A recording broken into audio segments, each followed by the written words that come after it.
Pods like us for pods like you. So, Craig, have you got any really special memories of times when you've seen films from your past? Ooh. Yes, I do. So just a film that caught me off guard, two films that caught me off guard in a way that I didn't expect. One was Brooklyn and the other was Nocturnal Animals. Yeah. Oh, yeah. Brooklyn, just because I thought it was a really charming story. And I was sat in the cinema. I think I used to go to the cinema at 1 o'clock in the afternoon when I knew that no one else would be there. So I could just experience the film myself. And I finished Brooklyn, looked around, I was like, okay, I'm the only person here and I'm in tears. This is awesome. This film has caught me in a wonderful way. Nocturnal Animals, because that film is all about a character reading a book. So you've got a story within a story, and it's incredibly tense. Every second, every passing second, you're going, are the stories in the book of this film going to survive or not? What's going to happen in the story of this book? And I finished, I went, it was fiction within fiction. How did that grip me for so long? I've studied that film again and again and just gone, it's compelling characters. And it was a real eye-opener of not everything has to be real in the context of the film for an audience member to go, oh, I'm in. You know, you've still got that conceit and it can still hook you. So those two were probably the biggest eye-openers for me, one emotionally and one just storytelling technology, technicals, as it is. Okay, what about yourself, Adam? So just repeat the question for me, mate, if that's okay. So yeah, are there any special memories from watching films? I suppose for me, it's more a sort of nostalgic effect of actually going in and experiencing cinema. So I think one of the most exciting times I had when I was a child was going to see Jurassic Park in the cinema. And I remember my dad taking me there to go watch it. So this is what, 93? 93, yeah. I was 2. God, I was probably, a little bit older than that. So I was, I think I must have been about 7 or 8 at that time. I feel old now. Go on. I do feel it a little bit in my bones. And I remember myself getting excited into the point where I was very literally on the edge of my seat. And I remember the moment was when the raptors are chasing the kids in the kitchen. In the kitchen with the ladles in there. That's it. And as they climb up into the vents and that raptor snaps at the girl's face, I was literally, as I said, on the edge of my seat, and I could see how happy that made my dad in a way, because he looked over and he's like, oh, I really enjoy watching my kids being excited, and I was excited. And I've then always loved going to the cinema and enjoying the spectacle. Yeah, because you IMAX it with the big films, don't you? Oh, now I go full tilt with it, yeah. 1917, Avengers Endgame, they were the films where you're like, I'm paying £50 for this ticket.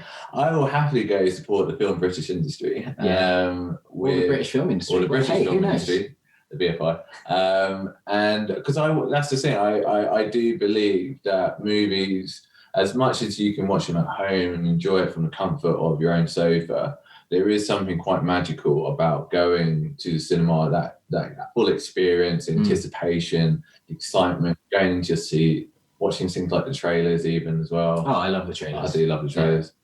And from there, seeing something visually like overstimulating.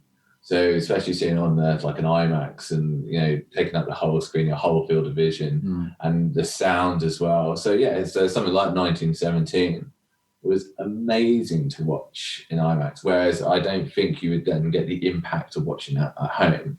So yeah. I suppose I'm You're setting yourself up for a fool, really. I just went to watch it in the local cinema, tinny sound, crackly screen. When I watch it on the TV at home, I'm going to love it even more. Well, this is what the problem was with Tenet. Yeah. You know what I mean? Because you were coming out and going, I can't understand. The sound was off in that film. It was blasting in my ears. I could hear everything. And you have a hearing problem. Exactly. Yeah, I love going to the cinema, but we go quite a lot. Well, when they're open. But I've never actually seen a film in IMAX. Oh, you did. You're missing out. I don't know where the nearest IMAX cinema would be to us. I know Showcase, they've closed down, haven't they, I think? But it's been a bit of a tough time for the industry. Yes. Yeah, it is. It's terrible. I've only ever seen one film in IMAX. It was Gravity, and I felt very disappointed. Yeah. I just didn't enjoy the story of the film. Well, I thought it was silly. what I will say is that you can go and watch a bang average movie in IMAX, Yep. and it'd be amazing. So I think Ghost in the Shell was a great example. I think I've mentioned Yes, to you, yeah, Craig, yeah. where terrible movie, but especially like in terms of visuals, the spectacle of it is absolutely mind blowing. The visual effects were outstanding. But then I remember then coming away from it being, oh yeah, Ghost in the Shell was an awesome movie. And then watching it at home and being like, oh, actually, this is a piece of, you know what? Still never seen it. Yeah, you're not missing out, mate. I've not seen that one yet. With you're on about the Scarlett Johansson, is it? That's the one, yeah. So I'm guessing what they've done then is they've kept the spectacle of the visuals from the original anime, but they've just not got the strength of the story or put it across as well as that did. I feel like this storyline didn't actually translate that well into live action. Yeah. I feel that's quite a lot with, sort of like manga and Japanese animation when they try to do the live actions. I don't think they quite capture the story, because you've seen that in quite a few adaptations. I think probably the worst culprit of that's the Dragon Ball Z live adaptation. Still never seen it. Oh, mate, you definitely don't want to watch that. And I'm trying to think of some other ones, but The Last Airbender. Oh, yeah. Oh, Jesus, dude. Yeah. Shyamalan really dropped the ball with that. Still never seen it. Yeah, again, don't need to. Needs to be a common trait. I mean, just don't do it. Don't turn anime into live action. Has it ever worked? I think it's always the way with any adaptation. If you're not really respectful to the source material and understand why people like it and why people appreciate that form of media, you're always going to fail. Yeah.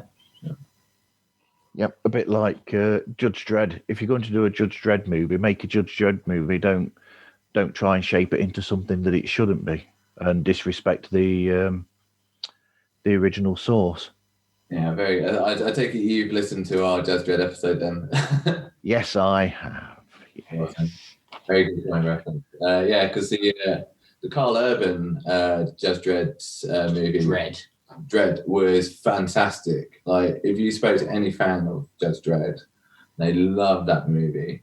Whereas the Stallone 95, isn't it? Yes. Yeah, is really I wouldn't say it's hit and miss. I think it's a lot of miss. Yeah, I think I'm probably the only person that actually really liked it.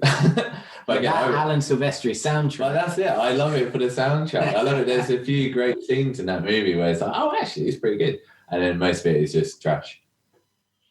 Yeah, what you need to do is take the soundtrack out of that and just to have Iron Man in the background instead on the visuals. Good shout. And then you've gone to a winner. I like thinking. But basically, that's what it is. I mean, Alan Silvestri, the man behind the great music of the Marvel films. Yeah, so he does the Avengers theme tune. He does a lot of Captain America. Yeah, he's very good at doing that sort of that militaristic fanfare. Yeah, it sort of bothers me that, in a way, because I mean, I love the Marvel films. I get carried away with them, but at the same time, his themes are not there for long enough in my mind. He sort of like he gets something, and you hear it in like the adverts and that. That's a really good theme. And then when you get to the film or you get to the soundtrack, there's only a snippet of it, and then it goes away and he's replaced. Yeah, I believe in the Avengers. This is how sad I am with it.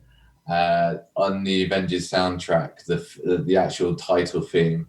It's about 1 minute 20 into it where you hear the big crescendo. That one, yeah. Yep. And I know that so well because when I go running, it's on my playlist. You get a minute 20 in. Straight to minute 20, just on that little snippet. And be like, cool, awesome, done. That's it, run That's over, it. Back home I go. Yeah, PB, sorted. Nice. But yeah, I just wish that theme would be a bit more prominent in there because it's so good, but it's just not there for very long. I think they used it more in Endgame than they did in the original Avengers film. Definitely, some sort of overture to it, wasn't it? So kind of like they use it to sort of mix in with the other sort of things. because of what they have there, binging blended in. That's it. But it just doesn't compare to the Danny Elfman's Batman. Did Danny Elfman do Batman? Yeah. That to me is the pinnacle superhero score. Fair enough. Yeah. Maybe Superman, but maybe Danny Elfman's Batman is number one for me. Yeah, cool. Good shout. Are you rattling your brain now trying to think of how it goes? Of course I know how it goes. It's on my playlist. Minute 21. Yeah. Pods like us for pods like you. This is going to be riveting listening.